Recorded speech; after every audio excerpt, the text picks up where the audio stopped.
Wesh l'équipe, j'espère que vous allez bien. On se retrouve pour le premier épisode de Road to WrestleMania 40. Ça y est, on est parti pour cette route vers WrestleMania 40. C'est bientôt WrestleMania 40 d'ailleurs. Ça va arriver, la route est terminée même au moment du coup où je vous fais cette vidéo. Donc on va résumer un peu comme on l'a fait l'an dernier, tous les PLE qu'il y a eu depuis WrestleMania 39, donc entre WrestleMania 39 et WrestleMania 40, on va faire le récap de tous les PLE, deux par deux à chaque fois. Ça sera incroyable, vous allez voir si vous avez oublié ce qui s'est passé, etc. Je suis là pour remettre un peu les choses en place, pour reprendre des notes par rapport à tout ça. Et puis ensuite, du coup, on verra qui mérite de fou sa place, quel a été le meilleur match de cette année. On va voir du coup à peu près toutes les notes sur ça. En tout cas, cette année, on a un meilleur décor que l'an dernier. Je vous présente le nouveau décor de WrestleMania 40. J'ai misé plus sur du bleu au lieu du vert, alors que cette année, le logo de WrestleMania est vert. J'ai décidé quand même de miser sur du bleu. Je me suis dit que ça se complémentait bien et que si je mettais juste tout vert, ça ressortirait pas. Voilà, donc j'ai décidé bleu cette année. On verra du coup l'an dernier, est-ce que je garde le même décor ou pas. On verra, voilà, tout simplement, on verra. Peut-être que j'aurai envie de changer, peut-être qu'il y aura d'autres choses dans ma tête. Je sais pas, on verra à ce moment-là. Alors cette année, du coup, le tableau il est moins grand et il montre tout simplement les deux pay-per-view qu'on va avoir aujourd'hui, dont on va présenter aujourd'hui. Je vais vous montrer un petit peu du coup le tableur, tout simplement la première colonne. On a du coup les titres qui sont défendus, etc. Deuxième colonne, on a les PLE, pay-per-view. À chaque fois, je dis pay-per-view, mais c'est PLE maintenant. Bref, c'est pareil. Vous appelez comme vous voulez. Ensuite, on a les matchs. Ici, on a du coup toutes les notes que moi j'ai prises par rapport au match, etc. Histoire de juste me rappeler de certaines choses. Là-haut, du coup, on voit les titres, mais ça, c'est juste pour moi faire des copier-coller pour la première colonne. Ensuite, du coup, on a la durée du show au-dessus. Et puis ensuite, du coup, on a les notes en étoiles décernées par Dave Meltzer. C'est le mec qui met les étoiles dans le catch. Donc voilà. Ensuite, du coup, on a la durée de catch. Donc tout simplement, combien de temps les gens, enfin les catcheurs ont passé sur le ring. Et du coup, le total là-haut pour savoir du coup combien de temps de catch on a eu par rapport à la durée du show, la note du public sur le show, et puis ensuite la note du public sur chaque match, et puis ensuite ma note sur chaque match et ma note pour le show, tout simplement. Donc comme ça, vous savez, vous êtes un peu au courant du tableur, vous tombez pas du ciel, etc. C'est un peu expliqué, etc. En même temps, c'est compréhensible en soi.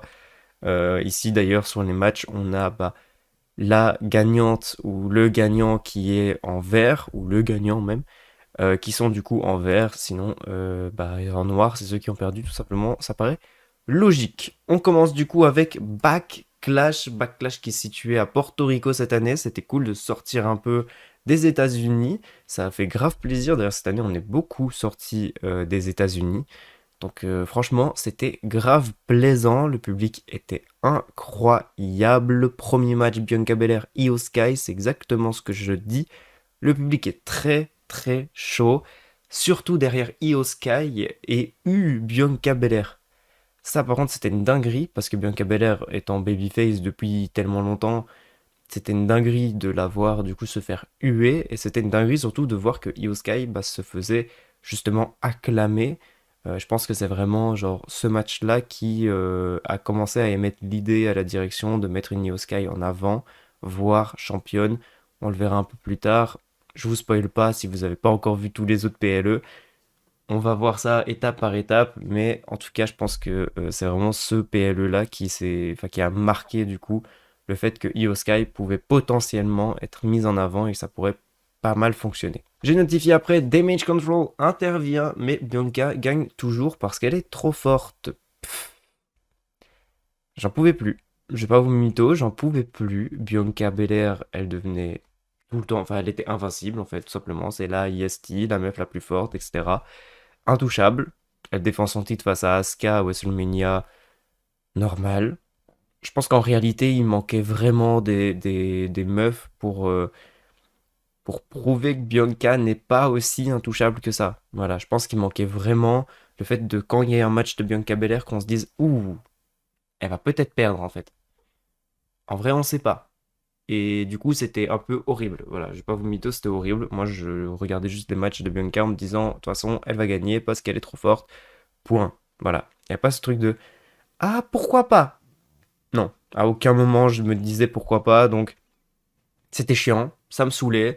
Elle gagne tout le temps. Voilà, c'était clean. Ok. Let's go. Voilà.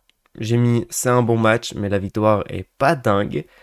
J'ai pas spécialement aimé du coup la fin du match. Pourtant, les gens ont adoré, puisque Dave Meltzer a mis 4 étoiles un quart pour ce match-ci. Le match a duré du coup 18 minutes 01. Le public a mis 8,27. J'ai mis 7. Voilà. C'est-à-dire que le public était 1000 fois plus dedans. Ça veut dire que le public a mis du coup une note entre 8 et 9, quoi. La moyenne est entre 8 et 9. Moi, je suis en dessous. Moi, je mettais littéralement un 7 en fait, parce que, genre, pour moi, c'était pas dingue en fait. Ça me saoulait. La fin, en fait, me frustre. Voilà, tout simplement. En fait, c'est vraiment genre la fin qui me frustre, tout simplement. Le match était très bon, incroyable. Io Sky trop forte, Bianca Belair trop forte. Mais la fin est plutôt frustrante, on va pas se mentir. Ensuite, du coup, on avait Seth Rollins contre Omos. Seth Rollins qui a commencé comme ça, hein. C'est chaud. On va pas se mentir, c'est chaud. C'est très très chaud. Seth Rollins, cette année, victoire contre Omos. Ah ouais. Mais en vrai, j'ai quand même notifié, c'est le meilleur match de Omos, ou en tout cas le plus long et le plus disputé. Parce que c'est vrai que Omos, c'était pas spécialement très dingue ces matchs depuis qu'il est là en fait. Là, c'était potentiellement le meilleur match d'Omos. J'étais plutôt choqué. Voilà. En même temps, c'est normal, t'as Seth Rollins en face de toi. Tu peux que faire techniquement un bon match normalement. Donc, franchement, clean de fou. Deux stomps de Rollins et Omos se relève. Stomp du haut de la troisième corde et victoire de Rollins. Évidemment, il n'y a pas trop de débat sur ça, on en était sûr. 3 étoiles, le match dure 10 minutes 31. Les gens ont mis une note de 6,19. Moi, je mettais une note de 6. C'est relativement logique, on va pas se mentir. Ensuite, du coup, on a Austin Theory qui défend son titre face à Bobby Lashley et Bronson Reed, le titre US. Du coup, c'est vrai que je l'ai pas notifié tout à l'heure, mais Bianca Belair défendait son titre de Raw, son titre féminin de Raw. Austin Theory qui se fait exploser dès le début du match. Vraiment, le mec dépop. On se dit, non, toi, tu viens pas ici. C'est un combat entre Bobby Lashley et Bronson Reed. Toi, tu viens pas là. Voilà, littéralement, il se fait jarter du match, limite. Reed et Austin qui travaillent ensemble. C'est un bon match, étonnamment. Voilà, j'étais un peu choqué que ce soit un bon match. Lashley spear Bronson. Theory le sort du ring pour faire le tomber sur Reed et 1, 2, 3. J'ai notifié un peu trop court quand même. Voilà, ça fait 2 étoiles et demie, 6 minutes 51. C'est vraiment très très court. C'est logique, évidemment, on a 2 gros matchs qui vont suivre. Mais 6 minutes 51 pour le titre des États-Unis, c'est vachement peu. On va pas se mentir. Surtout que le match était vraiment bon. Donc, bon, voilà. Les gens ont mis une note de 5,55 en moyenne. Moi, je mettais une note de 6. J'étais quand même un peu plus gentil que eux. Les gens, du coup, ont trouvé certainement ça trop, trop court. C'est tout à fait logique.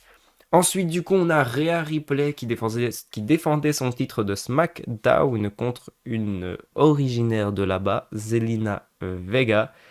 J'étais choqué. Voilà, j'ai juste mis waouh, Zelina est tellement mise en avant, j'ai envie de la soutenir et de la voir gagner tellement elle donne tout. Or que en vrai, franchement, je donnais pas cher de sa peau, j'étais vraiment là en mode c'est juste parce qu'elle vient de Porto Rico, donc on l'a fait catcher à Porto Rico, c'est tout. Ah, pour moi, sincèrement, Rhea Ripley, elle allait limite la squash, il y allait limite rien à voir, vraiment, c'était en mode je suis trop forte, voilà. Pas du tout, Zelina Vega a tout donné, c'était pas mal, c'était vraiment genre disputé de fou comme match.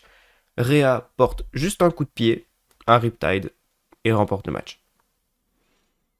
Alors qu'en vrai, vraiment, Zelina Vega, elle a le dessus sur tout le match. Voilà, juste Rhea, elle contre, hop là, un coup de pied, un Riptide, terminé.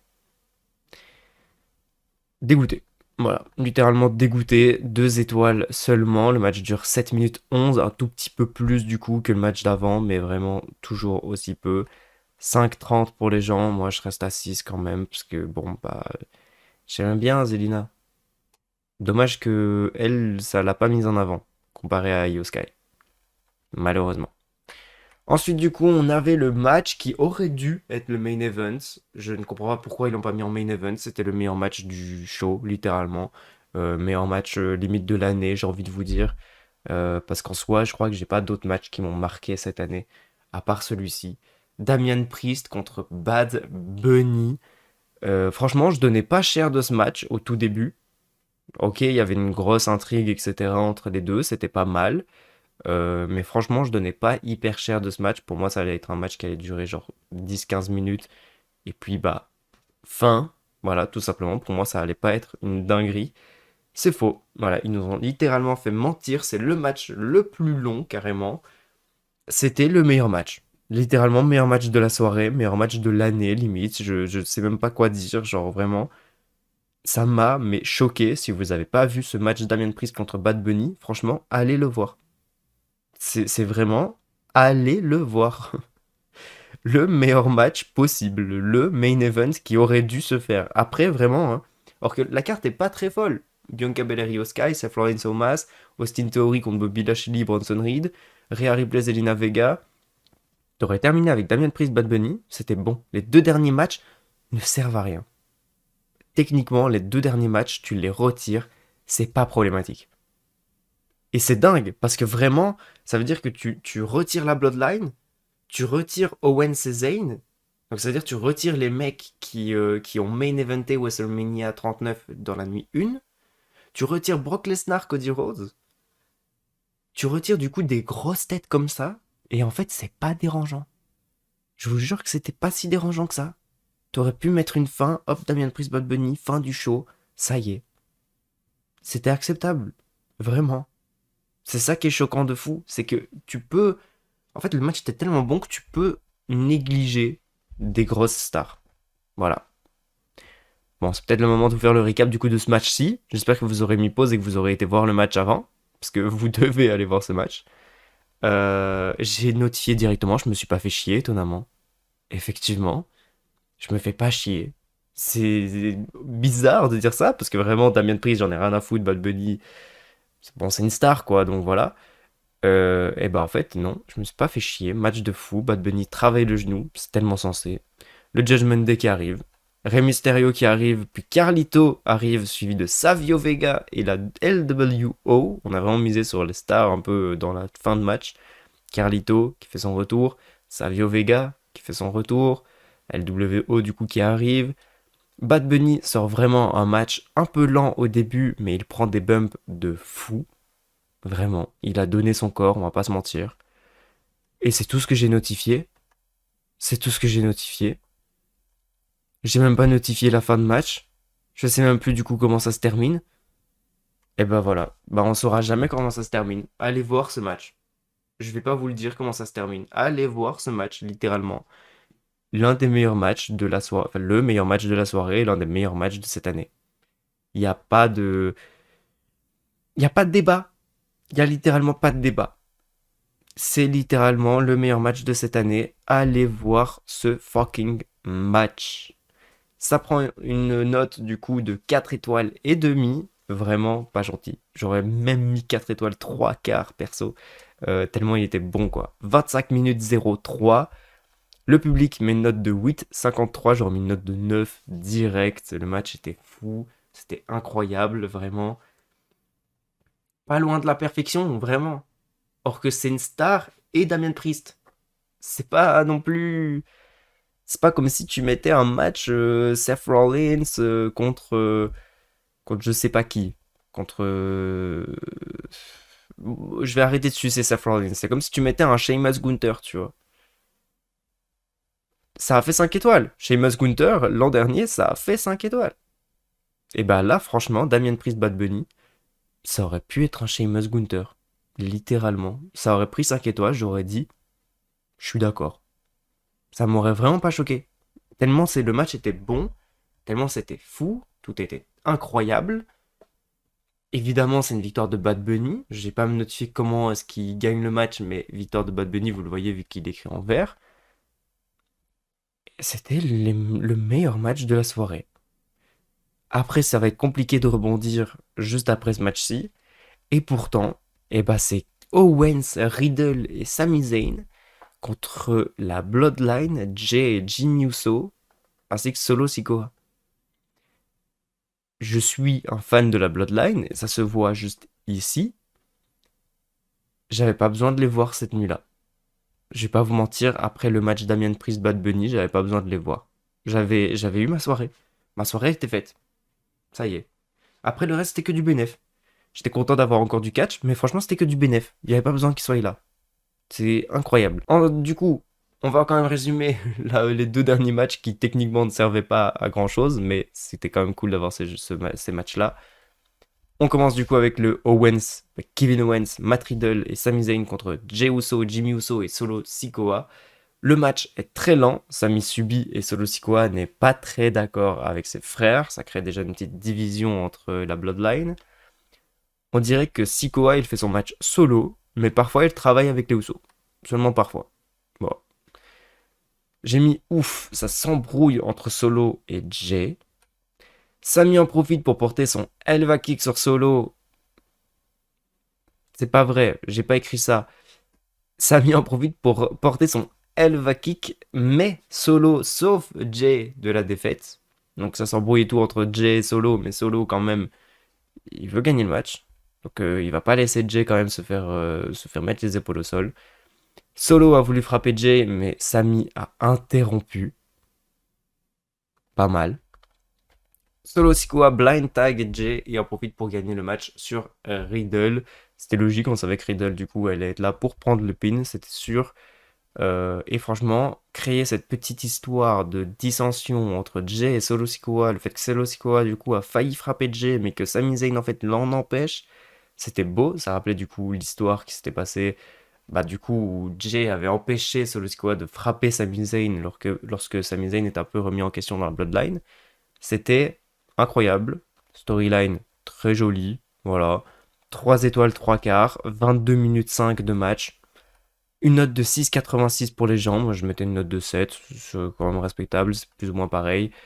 Juste quelques personnes qui ont été un peu moins généreux. Mais franchement, le match, carré. Le match, rien à dire, l'histoire continue à se faire, etc. Ça rebondit très bien juste après un gros match de Damien Priest Bad Bunny. Ça rebondit quand même relativement bien, on est dans la storyline. Riddle est peut-être un peu en trop, on va pas se mentir, on sait pas trop ce qu'il fout là. Mais bon, il était là pour prendre le pin. Voilà, c'est tout ce qu'il y avait à dire. Ensuite, du coup, le main event de la soirée j'allais dire WrestleMania Backlash. Non, de Backlash Porto Rico. C'est Brock Lesnar contre Cody Rhodes. Je vais pas vous mentir, celui-là, je vous le conseille pas du tout. Je vous conseille vraiment pas d'aller voir ce match-ci parce qu'il est nul, littéralement. Cody qui attaque direct avant même que le match commence et porte des coups d'escalier et de chaise sur Brock Lesnar.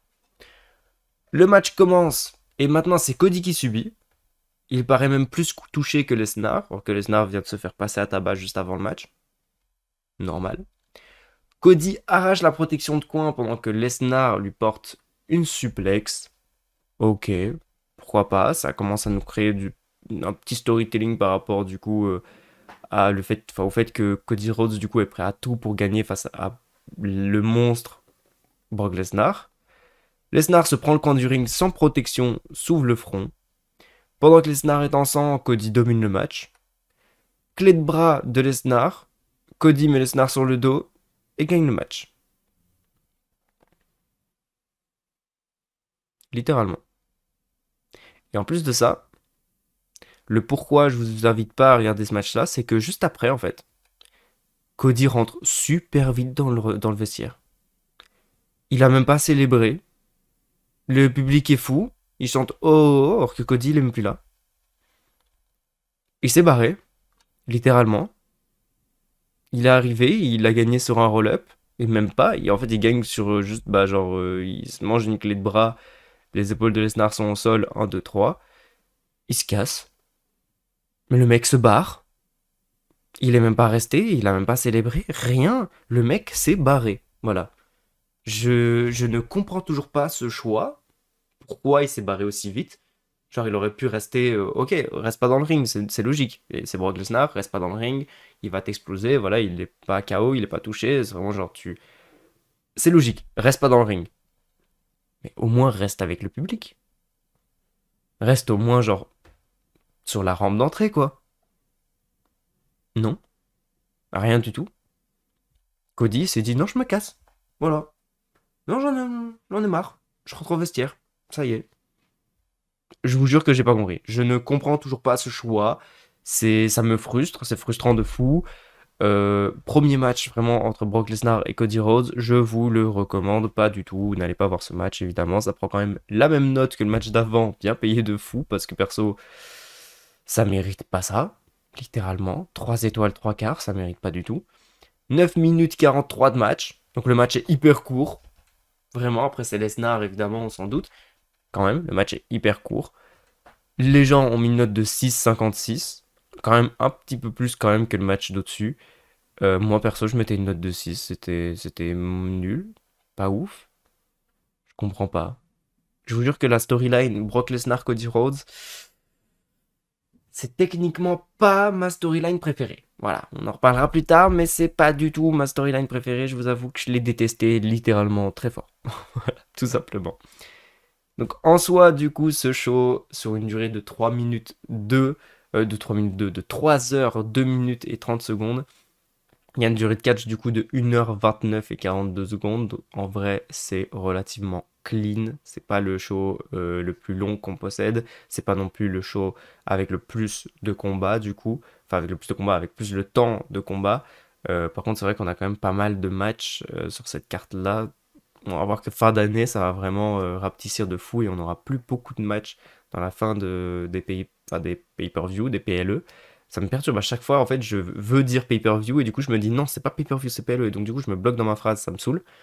Bref, vous allez voir qu'on va finir avec 4, 5, 6 matchs maximum. Là on a quand même 1, 2, 3, 4, 5, 6, 7. Quand même 7 matchs. Vous allez voir que plus tard, enfin dans cette fin d'année, ça va rapetissir de fou. Mais le temps de show, la durée de show va rester plus ou moins pareil. Voilà, ça va pas des masses changer. Pour que je vous donne un peu une comparaison, on a plus ou moins la même durée de show du coup qu'Elimination Chamber qui possède que 4 matchs. Donc bon, il y a quand même 2 Elimination Chamber matchs, donc c'est logique.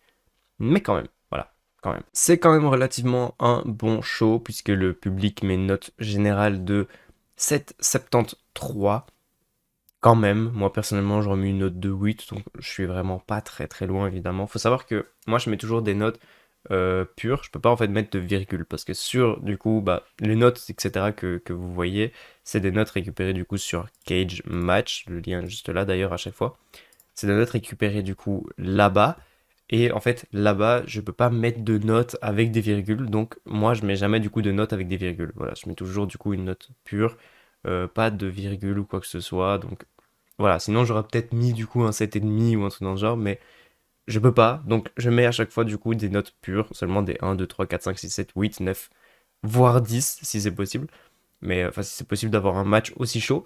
Mais voilà, c'est très rare de toute façon ce genre de choses. Donc voilà, voilà pourquoi ma note du coup c'est 8. Voilà, si vous posez la question, etc. C'est pour ça, tout simplement. Donc en soi, je vous recommande quand même d'aller voir Backlash. C'était quand même un très bon show. Le public est fou. Mais genre vraiment, si je dois vous recommander un match dans ce show, c'est vraiment le Damian Priest Bad Bunny. Ensuite, vraiment, si vous voulez du coup voir un peu plus de ce show, le Bianca Belair Io Sky est pas mal. Surtout que bah, il y a une grosse pop, etc. autour de Io Sky. Donc c'est vraiment ça qui est hyper intéressant. Et Rhea Ripley Zelina Vega est très jolie pour bah, tout ce qui se passe autour de Zelina Vega. Même si c'est très court, etc. Si vous avez vraiment pas le temps, hop là, ça dure que 7 minutes, c'est vraiment très rapide. Donc voilà, juste si vous voulez du coup voir quelques matchs, franchement, je vous dis, ces trois-là, c'est pas mal. Après, évidemment, le 3 contre 3, Kevin Owens, Riddle et Zayn contre du coup la Bloodline, c'est pas mal aussi, évidemment. Il n'y a pas vraiment de match à rejeter. Brock Lesnar, Cody Rhodes, quand même un peu. C'est un peu le match qui. Allez vraiment pas voir ce match, on s'en fout vraiment. Mais Seth Rollins Thomas, c'est pas dégueulasse. Le Austin Theory contre Bobby Lashley contre Bronson Reed, c'est pas dégueulasse non plus. Non, franchement, y a rien à zapper techniquement à part le Brock Lesnar Cody Rhodes dans ce show-là. Voilà. Donc je vous recommande quand même d'aller voir Backlash si vous avez le temps, évidemment. Sinon, vraiment, concentrez-vous sur le Damian Priest Bad Bunny. C'est vraiment le match à retenir du coup de ce PLE là. Ensuite, du coup, on va passer à Night of Champions, le deuxième PLE de cette année, enfin de cette saison, évidemment. Deuxième PLE, est-ce que ça va être mieux que le précédent ou est-ce que ça va être moins bien? Je pense que vous pouvez le voir un peu au niveau des notes. C'est mitigé, on va pas se mentir, c'est très très très très très mitigé. On se retrouve du coup en Arabie Saoudite, je crois en plus, pour le Night of Champions. Euh, oui, oui, c'est littéralement de l'Arabie Saoudite, Night of Champions. Donc voilà, on n'est pas encore aux États-Unis, on sort encore des États-Unis. Et attendez, mais oui, je disais pas de conneries, Money in the Bank, ça a bien. Enfin, c'est cette année en fait où c'était à Londres. Donc effectivement, on a vraiment eu en fait trois PLE qui se suivent et qui sont pas du coup aux États-Unis. Et je crois que bah, après, ça va quand même continuer un peu parce que bah, SummerSlam, c'est aux États-Unis, Payback aussi, je crois, Fastlane aussi, Crown Jewel, Arabie Saoudite, Survivor Series aussi. Royal Rumble aussi États-Unis évidemment. Et Elimination Chamber du coup bah, c'est en Australie. Donc vraiment on ne possède que un, donc Royal Rumble, Survivor Series, Fastlane, Payback, SummerSlam. On possède que 5 PLE aux États-Unis cette année. Comparé du coup à un donc Backlash, Night of Champions, Money in the Bank, un Crown Jewel et Elimination Chamber, donc 5 qui sont aussi du coup en dehors des États-Unis. Donc ça c'est pas mal, vraiment, on a commencé en fait à partir sur d'autres horizons, commencer à faire plus de PLE en dehors des États-Unis. On s'est rendu compte que ça faisait pas mal de thunes, donc voilà. Mais en soi c'est cool, parce que du coup ça ramène un peu plus de communauté à peu près, enfin un peu partout, et du coup c'est vraiment très très cool qu'on ait ça. Évidemment, on le sait déjà, mais dans la route du coup de WrestleMania 41, que je vous ferai du coup l'an dernier, enfin l'an prochain, je sais pas pourquoi je dis l'an dernier, que je vous ferai du coup l'an prochain, on aura pareil, on le sait déjà, le Backlash qui est à Lyon, donc Backlash France. On aura du coup le Bash in Berlin, qui du coup se passera en Allemagne. Il y aura évidemment encore, je crois, bah, deux PLE en Arabie Saoudite. J'imagine que ça va partir autre part qu'en Europe aussi cette année, donc on peut quand même encore s'attendre à 5 PLE en dehors des États-Unis pour l'an prochain, voire même peut-être plus, même, on ne sait pas. Voilà, on ne sait pas trop. Mais en tout cas, ça promet de fou. Voilà. Et en tout cas, c'est ce que je me dis, mais je me demande s'il n'y a même pas encore une annonce de Money in the Bank qui est en dehors des États-Unis. Donc vraiment, je sais plus. Je sais plus trop vous dire, vraiment. Là, c'est juste de ce que j'ai dans ma tête, en tout cas. Beaucoup plus de PLE du coup à l'étranger et je pense que ça va continuer et que ça va soit rester à 5 PLE par an enfin, aux États-Unis et 5 en dehors, soit bah, ça va quand même aller un peu plus autre part ou quoi, je sais pas du tout. Mais en tout cas, Londres a quand même eu 2 PLE, enfin Londres, non pas Londres, mais en tout cas la Grande-Bretagne, on va dire, a déjà eu 2 PLE. Il y en a eu un du coup qui s'est passé en Angleterre, donc à Londres, et un du coup Clash at the Castle qui s'est passé du coup en Irlande, en Écosse, en Écosse, en Écosse, en Écosse. Je sais plus. Je crois que oui, je crois que c'était en Écosse. Je me rappelle plus. Mais bref, quand même, ça commence à amener un peu plus. Là, deux qui vont arriver en Europe, France, Allemagne. Franchement, ça commence à être un peu plus stylé et un peu plus cool de suivre du catch du coup depuis que enfin, surtout cette année là ça va être incroyable de suivre du catch quand t'es en Europe hein. Parce que ça va vraiment sortir de grosses dingueries. Il y a surtout un NXT Europe qui est censé se préparer, qui est censé se faire même si c'est plus vraiment dans les plans actuels. Ça a un peu été stoppé du coup avec le rachat de la WWE, mais en tout cas c'est dans les projets, donc franchement, ça va être encore plus incroyable de suivre la WWE quand t'es européen, parce que ça va vraiment commencer à se propager encore plus. Donc ça va être juste une dinguerie, tout simplement. Bref, on va passer du coup au deuxième PLE d'aujourd'hui, Night of Champions, qui se situe du coup en Arabie Saoudite, comme je le disais tout à l'heure. On commence directement avec AJ Styles contre Seth Rollins pour le titre World Heavyweight Champions, le tout premier champion World Heavyweight couronné du coup aujourd'hui. Eh ben, qu'est-ce que j'ai noté sur ce match-ci? J'ai mis dommage que ça soit l'opener parce que waouh, le public est trop chaud avant même que ça commence. Très cool. Le match est fou. En même temps, Satan Key, AJ Styles, Seth Rollins, qui se disait que ça allait puer la merde, vraiment. L'arbitre, il me tue de rire avec ses réactions. Voilà, j'ai notifié ça me faisait rire. C'est rare que un arbitre, du coup, me fasse rire avec des réactions ou quoi que ce soit. D'habitude, c'est plus Paul Heyman qui me fait rire. Ou, bah, du coup, à WrestleMania, comme on a eu avec, du coup, bah, la fille de Rey Mysterio, qui ça m'a fait très rire leur réaction et tout. C'est très rare que ça arrive, donc là, voilà, là, je l'ai notifié. L'arbitre, il m'a fait trop, trop rire. Rollins qui vend le genou, comme toujours, on a l'habitude. Vraiment, ça fait des années et des années que Rollins il vend son genou. C'est une dinguerie, vraiment. Genre, à l'époque, c'était à cause de son coup de genou, maintenant c'est avec son stomp. Il vend le genou depuis des années, c'est vraiment abusé, on va dire même. Je pense que vraiment, il sait très bien vendre le genou. Donc quand il faut vendre et amener un bon gros match, bah, il vend le genou, voilà. Parce qu'il aime trop vendre le genou, je crois. C'est vraiment un peu horrible, on va pas se mentir, c'est toujours la même chose, mais bon. C'est Seth Rollins, on le connaît.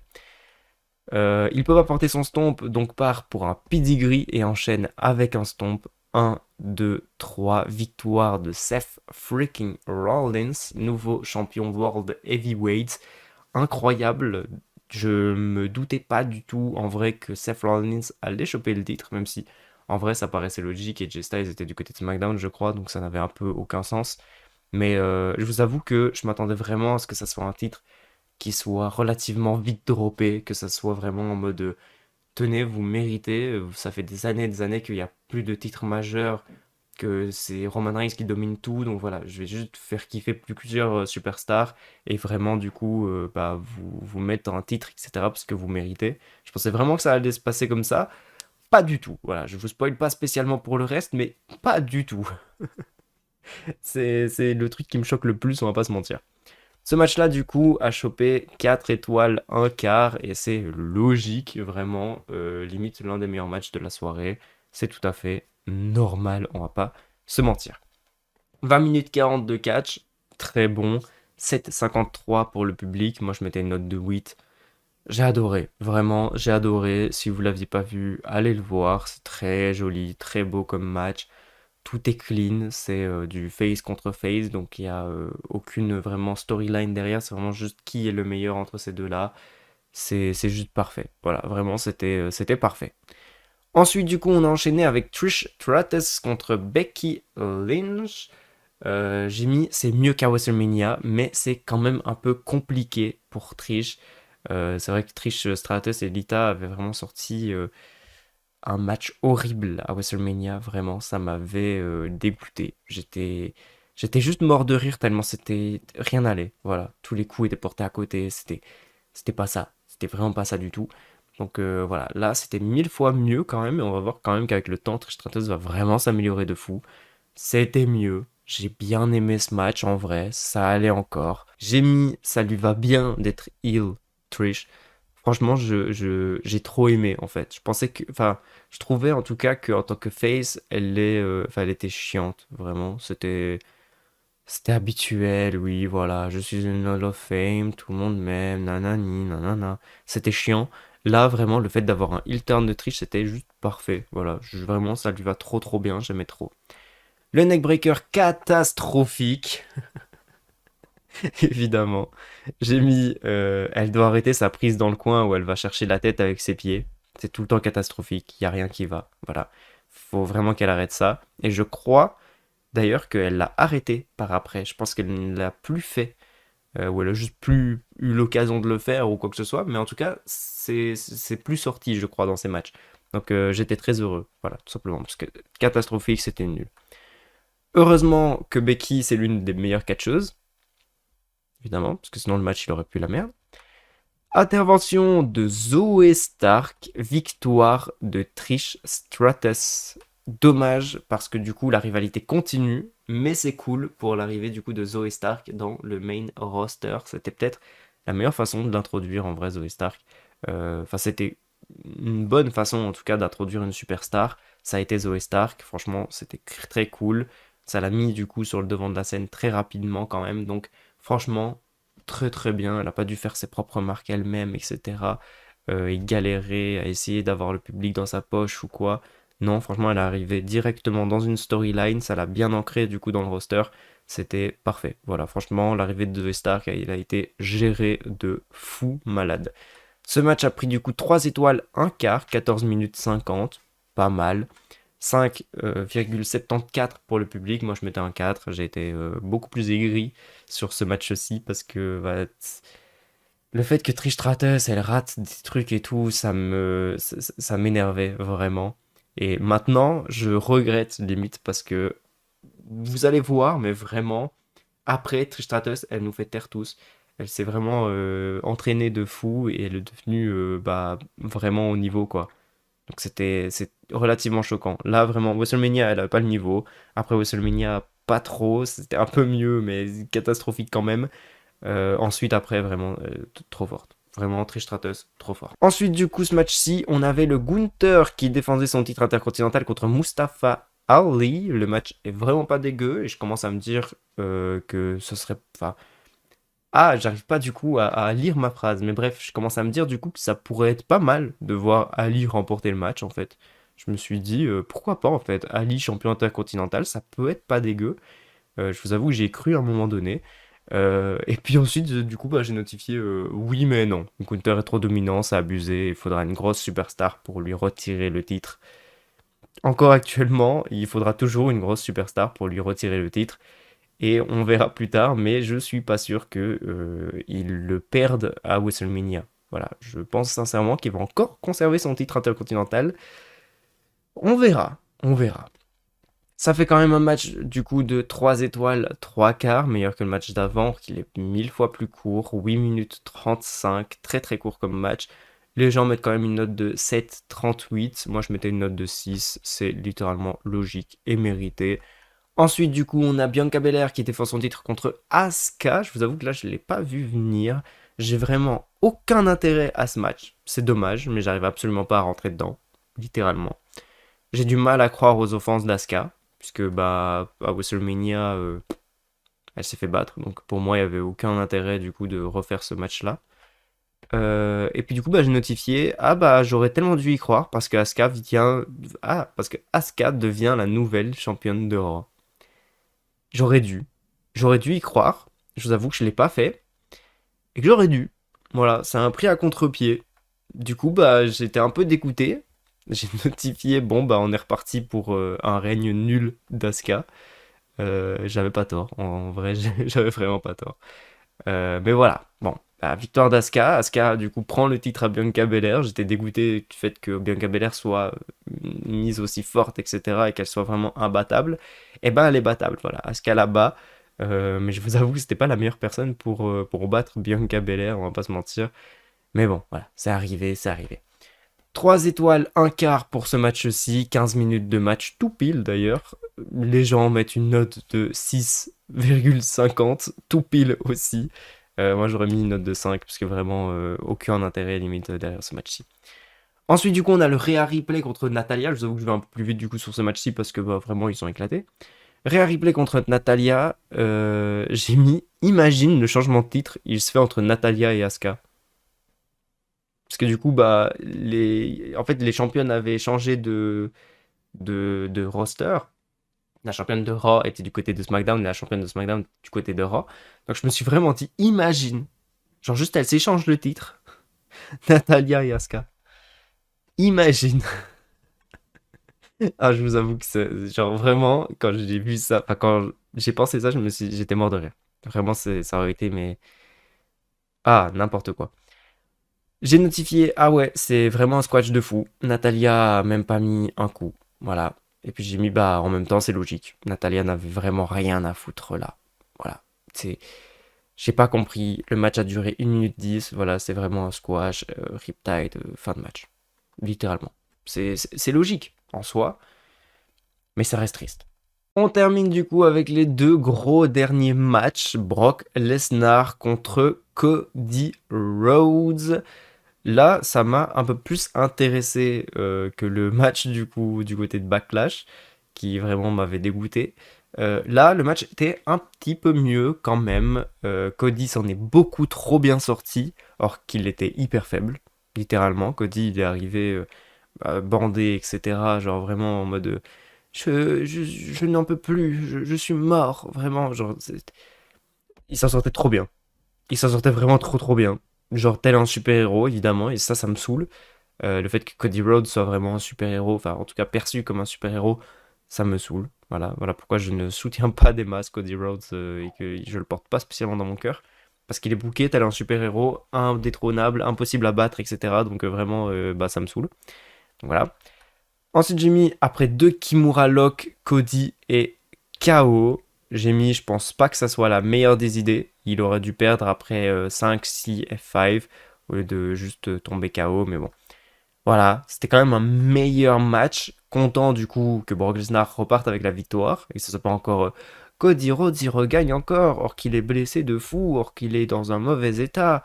Cody Rhodes gagne toujours. Ouh là là. Heureusement pour une fois, c'était très joli de mettre une victoire sur de Brock Lesnar. J'étais content, le match du coup a été noté 4 étoiles, 9 minutes 40 de match, pas grand chose. Les gens ont mis une note du coup de 6,38. Moi, je mettais une note de 3. Putain, ça veut dire que j'ai été plus gentil. Mais quoi? J'ai été plus méchant du coup que l'autre? Non, non, je suis méchant de fou là, 3. 3, j'ai pas été gentil. Je pense qu'en vrai, je remodifie à 4. Parce que vraiment, pour moi, il était quand même un peu meilleur que du coup le match d'avant. Il dure même le même nombre de temps. Mais juste rien que le fait que du coup, Brock Lesnar remporte, je pense que c'était quand même un petit peu mieux.